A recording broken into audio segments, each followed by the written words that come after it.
2 बार notice आ गया, हम लोग को बैंक से धमकी मिल रहा है जो कि आप अगर पैसा नहीं जमा कीजिएगा लोन तो आप लोग के ऊपर कानूनी कार्रवाई की जाएगी। पोषण करेंगे, हमारे 2 लड़के हैं, बताइए इतना महंगाई हो गया, हमको ऐसी सरकार नहीं चाहिए, हम ऐसी नीतीश और मोदी सरकार से उब गए। नमस्कार दोस्तों, बिहार की राजनीति में इन दिनों महिलाओं की आवाज गूंज रही है। कांग्रेस महासचिव प्रियंका गांधी वाड्रा के बिहार दौरे पर एक ऐसा पल आया जिसने सबको भावुक कर दिया। महिलाओं ने प्रियंका के सामने अपने दर्द को बयां किया और एक ऐसा नारा दिया जो सीधे सीधे सत्ता को चुनौती दे रहा है। नारा था, जो रोटी देगा वो कुर्सी लेगा, रोटी नहीं तो कुर्सी नहीं। आज हम इसी पूरे मामले को समझेंगे। कांग्रेस महासचिव प्रियंका गांधी हाल ही में बिहार दौरे पर थी। उनका मकसद था शक्ति अधिकार महिला संवाद के जरिए राज्य की महिलाओं, आशा कर्मियों, आंगनबाड़ी सेविकाओं और जीविका दीदियों से सीधा जुड़ना। चुनावी विवाद बीत चुका है और कांग्रेस चाहती है कि बिहार में महिलाओं का वोट बैंक उनके पाले में आए। आज नीतीश जी, मोदी जी, अमित शाह जी आज इस शक्ति को पहचान रहे हैं। इस शक्ति को पहचान रहे हैं क्योंकि वो जानते हैं कि महिलाओं के समर्थन के बिना वो फिर से सत्ता में नहीं आ सकते।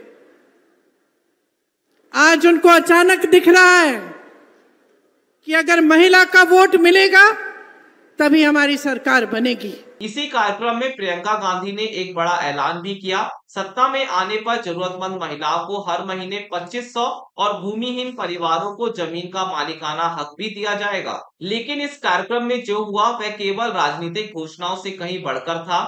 मंच पर बिहार की महिलाओं ने प्रियंका गांधी के सामने अपनी जीवन का वास्तविक दर्द बयां करना शुरू किया।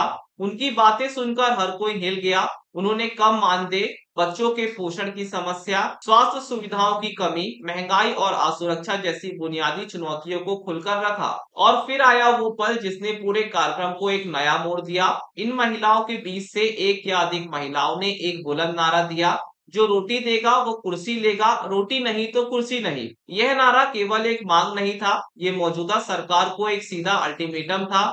ये दर्शाता है कि अब महिलाएं धार्मिक या भावनात्मक मुद्दों से हटकर सीधे सीधे रोजी रोटी और आर्थिक सुरक्षा के मुद्दों पर वोट करेंगी। यह स्पष्ट संदेश था कि अगर उनकी बुनियादी जरूरतें पूरी नहीं हुई तो सत्ता में बैठे लोगों को कुर्सी छोड़नी होगी। महिलाओं के इन सीधे और हृदय स्पर्शी संघर्षों को सुनकर प्रियंका गांधी खुद को रोक नहीं पाई। उनकी आंखें नम हो गई, वे बेहद भावुक दिखी, विशेषकर जब महिलाओं ने बताया कि दशकों बीत गए हैं लेकिन उनके जीवन में कोई तरक्की नहीं आई और वे आज भी सम्मान के लिए संघर्ष कर रही हैं। और फिर एक और मानवीय पल देखने को मिला, जब एक महिला अपनी बात कहते हुए थक गई या भावुक हो गई तो प्रियंका गांधी ने तुरंत उन्हें पानी पिलाया। इस छोटे से कृत्य ने एक बड़ा संदेश दिया। यह केवल एक राजनीतिक बैठक नहीं थी, यह एक मानवीय संवाद था, जहां प्रियंका ने यह दिखाया कि वे महिलाओं के दर्द को सिर्फ सुन नहीं रही बल्कि उसे महसूस भी कर रही हैं और उनके साथ खड़ी हैं। तो यह साफ है कि बिहार की महिलाएं अब केवल वोट बैंक नहीं बल्कि एक सशक्त शक्ति के रूप में सामने आ रही हैं।